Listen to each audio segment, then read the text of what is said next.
So this is something you should know how to do, right? If I have 5x squared, 5x squared plus 2x squared, why are these like terms? The x squared.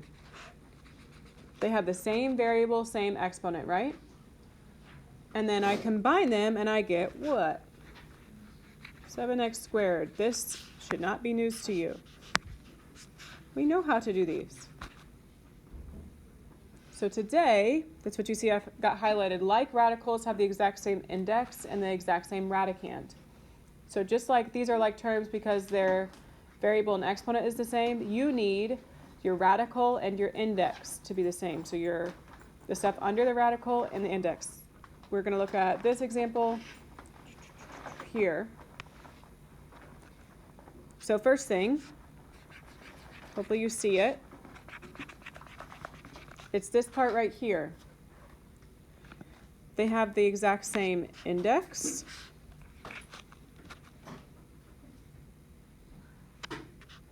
And the number under the radical is the same, 5x, 5x. All right, what number is in front of this one? 1. That's a 1. So if I now go to combine my like terms, just like I did a second ago, I don't combine these and get 7x to the 4th. I get 7x squared. I don't change that x squared. When I combine these, 1 and 3, I get 4. 4th root of 5x. So the number under the radical, which is called the radicand, and the index need to match. All right? Okay, let's look at the first one. Perform the indicated operation, write your answer in simplest form, assume all the variables are positive. So this first one is pretty easy. Are these like terms? Yes, because they are both the square root of y. The index is the same, you don't see it, but it is an invisible little what? Not 1, 2. It's a square root. Okay, so if I combine these like terms, what do I get? See if you can talk to your table. What would you get for your final answer? Yeah, 11 times the square root of y. So notice that you will combine these two, but your root y stays the same. You're just saying like, okay, how many of them do I have? That's it. Obviously, that's a super easy one. You're in Algebra 2, so nothing stays that easy, right? So will you write down those 2 steps, please? And then we will get started back on number 30. We're going to try and simplify those radicals so we get some like terms.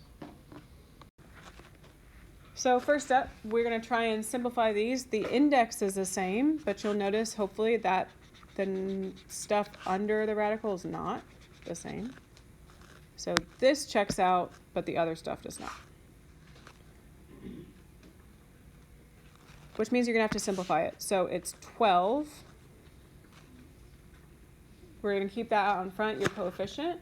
And then let's go ahead and write, we want a perfect root. So color coding for you, this one, we're going to have a perfect and then leftovers. Or the stuff that's not perfect, right?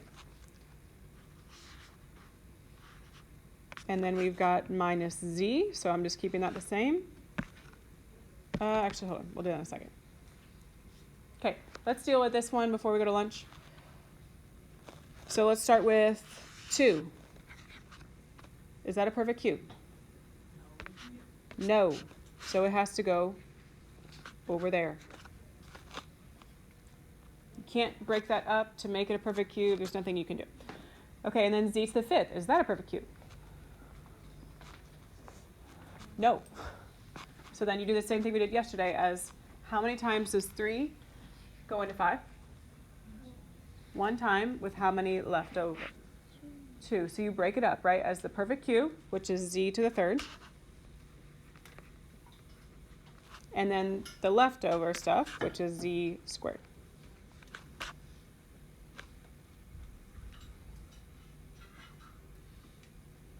All right. Write this down for me. So then we'll do the same exact thing over here. when we get back. Okay. We're going to break up 54. 54. We've got a cube root, so we need a perfect cube that 54 would divide by. Hopefully there is one. Can you check your chart? It divides by 27, so let's put that in the root. And that's done. Okay, so z squared. How many times can 3, the index, go into that exponent of 2? It can't. So it'll go here. Oh, shoot. You know what I forgot? The 2. 27 times 2, and then z squared. I'm sorry. Okay, because 27 times 2 is 54. I had to have that 2 over there. Z squared, there's not enough z's, so it has to go on the right. All right. Now we'll simplify everything you see in red. We can get an answer to. So that's 12. What is the cube root of z to the third?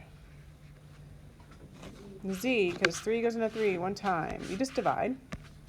So 12z. And then this cube root of 2z squared, which, by the way, we have on both terms now, stays, right? Because that's the leftovers. You have to keep it.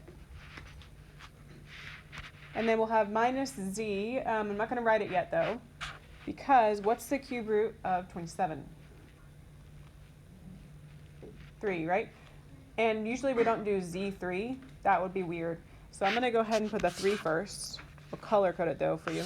3z. Notice where this comes from, please. Okay. And then the cube root of 2z squared.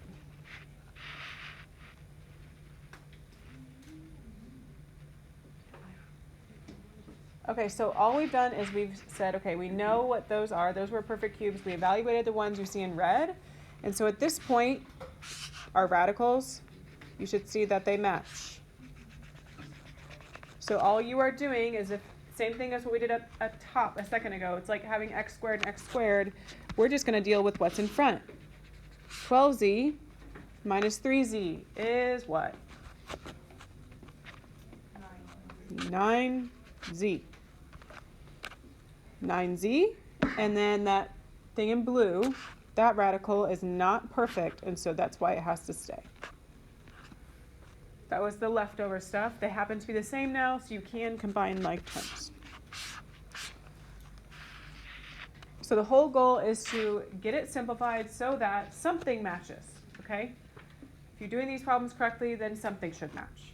And you can combine some like terms and get me an answer that's a little bit smaller. These are square roots, because what number is missing in the little crook? 2. We don't write the 2 because it's the most basic root that you can have. You've been dealing with square roots probably since like 7th or 8th grade. So, yes, there is an invisible 2 here. That means that you're going to use the n squared column of your perfects chart. So just in case you've been confused about that lately, this is the most basic root you have. All of those should simplify. So I'm going to help you kind of set up what you should do here, and then I'm going to let you use your chart to figure it out. 4 should break up into a perfect and a not perfect. 32 should break up into a perfect and the other factor, leftover, right? And then same thing for 12. 12 should break up into perfect, square, and a leftover. So can you please try and figure out for me, I know it looks kind of crazy, can you please figure out for me what are the perfect squares that these numbers divide by? Fill in the blanks for me, please. Go. 4. 4 times 2. 32. I need the largest perfect square for 32. Some of us said 4. That's not quite right. 16, because you want this number in blue to be as small as possible. And then 12 breaks up into 4 and 3. Okay, and now you're just simplifying, right? Everything in red. Square root of 4 is 2, so you have 2 root 2 plus, what's the square root of 16? 4, so 4 root 2. And then lastly, what's the square root of 4? 2 root 3. If you're doing these problems correctly, then you should have some like terms when you're done. That would be the goal. We're trying to get you to add and subtract, just like when I say factor, I'm probably not going to give you one that's prime very often. So you should have some like terms. Here, right? Square root of 2, square root of 2. Can I combine that with the square root of 3? No, not a like term. These are your notes, so I'm trying to explain it a little bit so you have stuff you can write down. So when you combine those, you're combining the coefficients out in front. The square root of 2 does not change. How many square roots of 2 do we have? 2 plus 4, so 6. 6 root 2 plus, this does not change, 2 root 3. Because that one is not a like term, it just goes as the next term. You could also write this as like, this will not take long. For example, you could write it like this, 4 times 2 plus 16 times 2 plus 4 times 3, all in one radical. I don't know if that is better for you or worse, but then you still have to evaluate the perfect in front. So even if you do it this way, make sure you put the perfect one on the left side. But if you prefer that, I don't care what your method is of doing this. Even if you're doing it in your head, that's fine. I would encourage you to probably write down at least what it breaks up into so you see it. But that's another option if you prefer, okay? And then you have the rest of the time to work today, tomorrow. If you look at number 1 on your assignment on the back, so we're on part 5, adding, subtracting, and you'll have time to finish this tomorrow if you need. For example, if I have something like, this is just another example, 3 times the square root of 8, we've done stuff like this before. That's a square root. What is the perfect square that 8 divides by? 4. So 3, and then 8 breaks up into 4 times 2. We basically just did this. And then you know the square root of 4 is what? 2. So you're doing 3 times 2, root 2. So if you have a number out in front, you would go ahead and multiply these and get 6. So in stuff like this, you're going to end up multiplying by your number out in front. You have seen some stuff like this lately, but I usually get a lot of questions about it. There's stuff like that on part 4. There's stuff like that on part 5. The very first question on your assignment is like this, okay? Because it's got a 2 out in front.